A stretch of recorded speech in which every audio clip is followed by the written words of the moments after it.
King Arthur's Knights, Chapter 7, Part 3.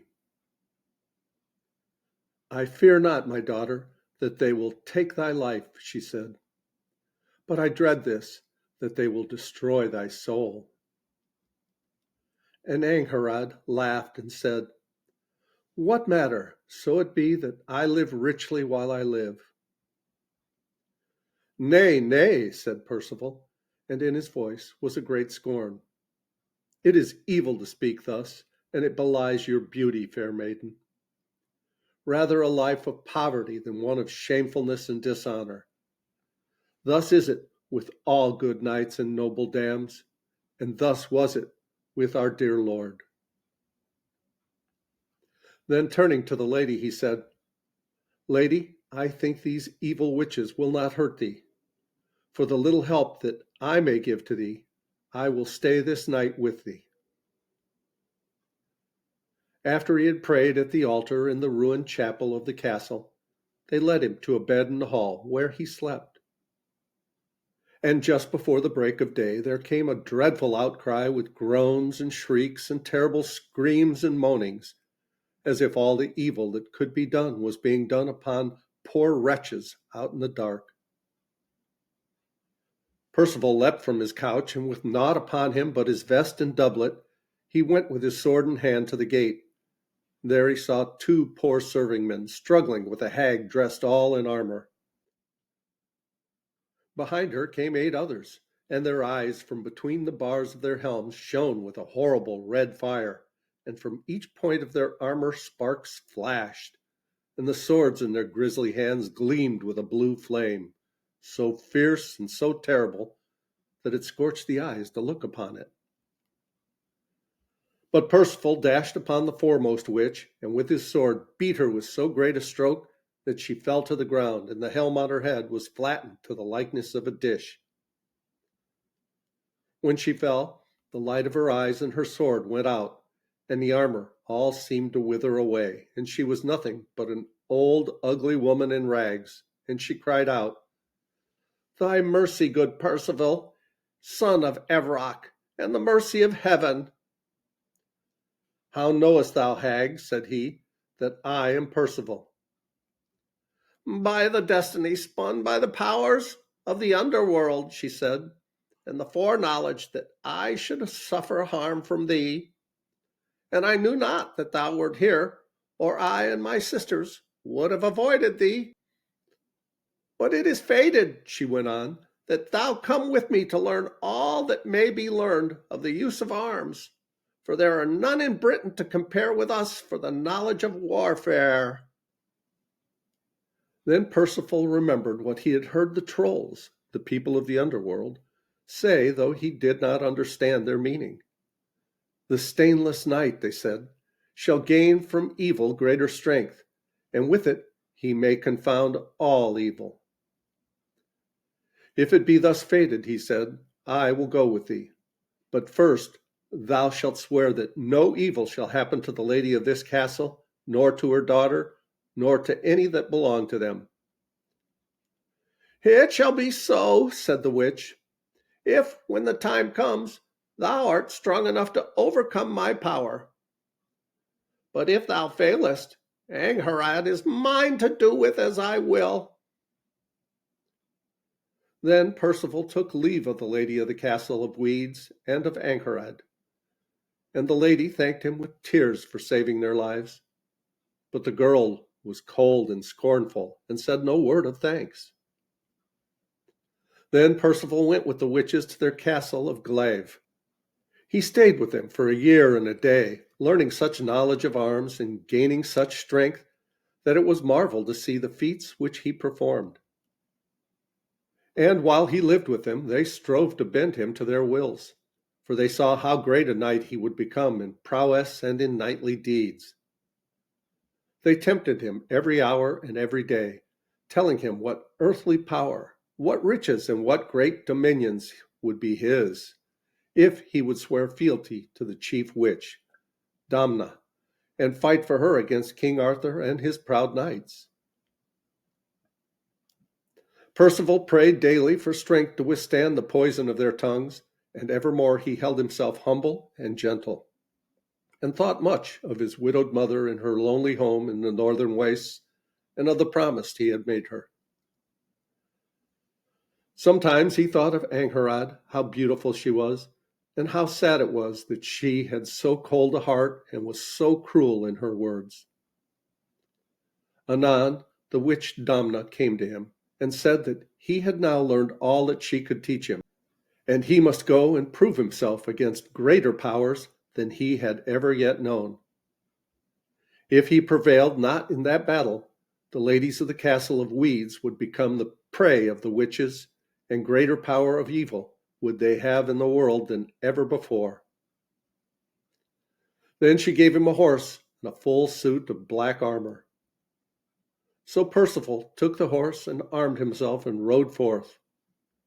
And anon he came to a hermit's cell beside a ruined chapel, and he alighted and went into the chapel and stripped himself, and laid all his armor, his lance, and his sword before the high altar.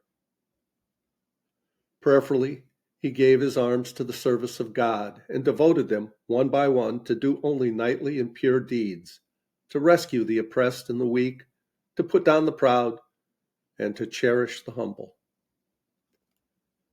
And as he ended praying, the armor stirred of itself, and though it had been black before, now did the darkness fade from it, and it all became a pure white.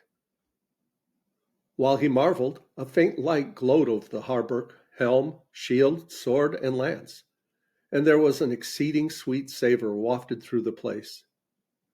And ghostly as in a silver mist, he saw above the altar the likeness of a spear, and beside it a dish or salver. And at the wondrous sight his breath stayed on his lips. Then slowly the vision faded from his sight. He arrayed himself in his armor that was now of a dazzling white, and he rode forth and thought to go toward Camelot, where was the court of King Arthur. But he felt that some power drew him aside through the desolate wastes of a hoar forest, where all the trees were ancient and big, and all bearded with long moss. In a little while he saw a vast castle reared upon a rock in the midst of the forest. He rode up to it and marveled that it was all so quiet. Then he beat upon the door with the butt of his lance, and the door opened, and he entered into the wide, dark hall. On the pallets under the wall he saw men lying as if dead, and in the high seat at the head of the hall sat a king, old and white, but richly clothed, and he seemed dead like all the rest.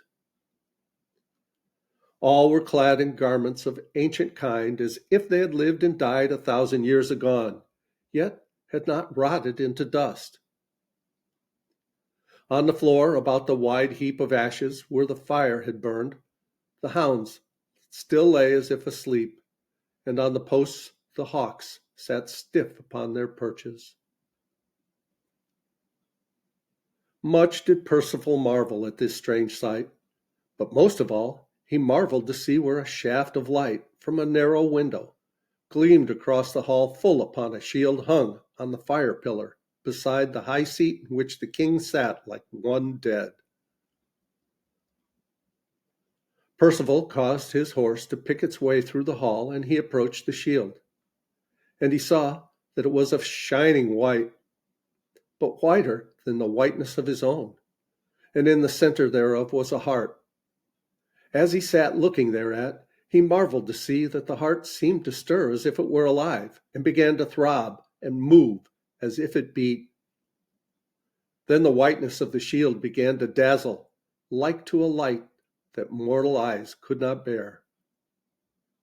He lifted his hand and took the shield by its strap from the peg on which it hung, and as he did so, a great sigh arose from within the hall, as if at one time many sleepers awoke.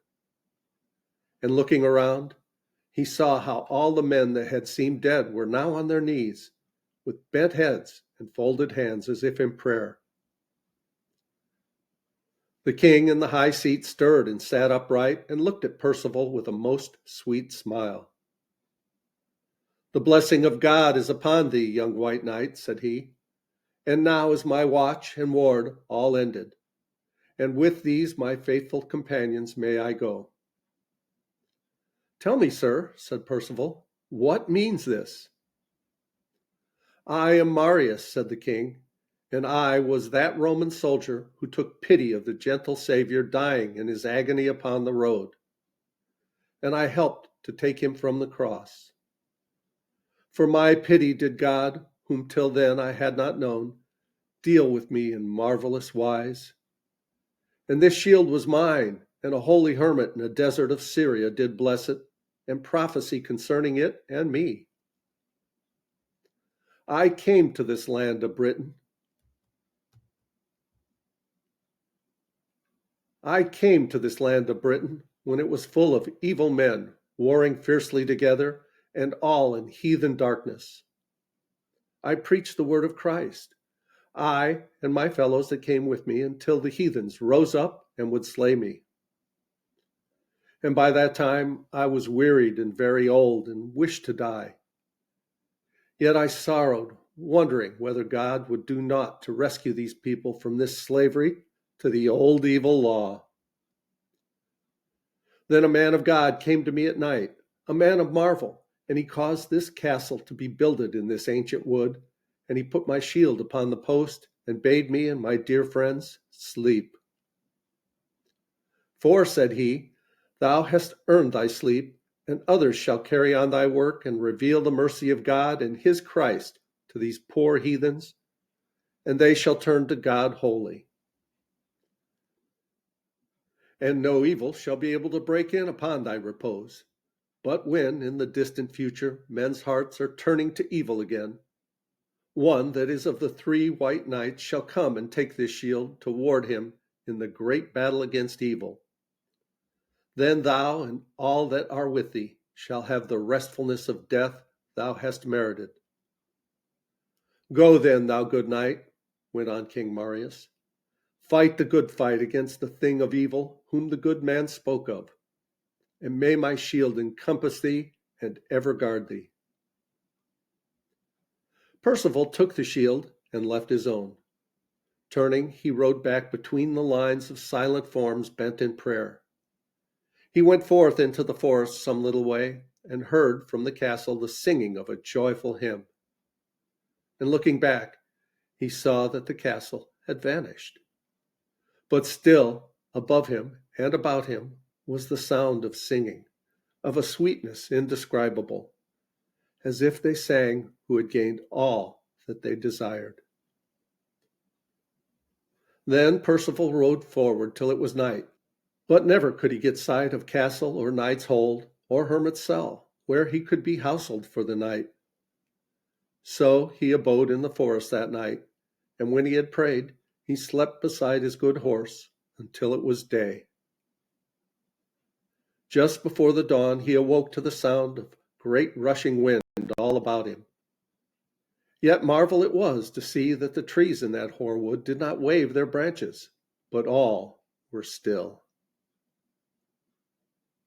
And we'll pause here and we'll continue with Percival's story in the next video. Please like, subscribe, leave a comment below. Thanks so much for watching. I love you guys. As Tigger says, ta-ta for now.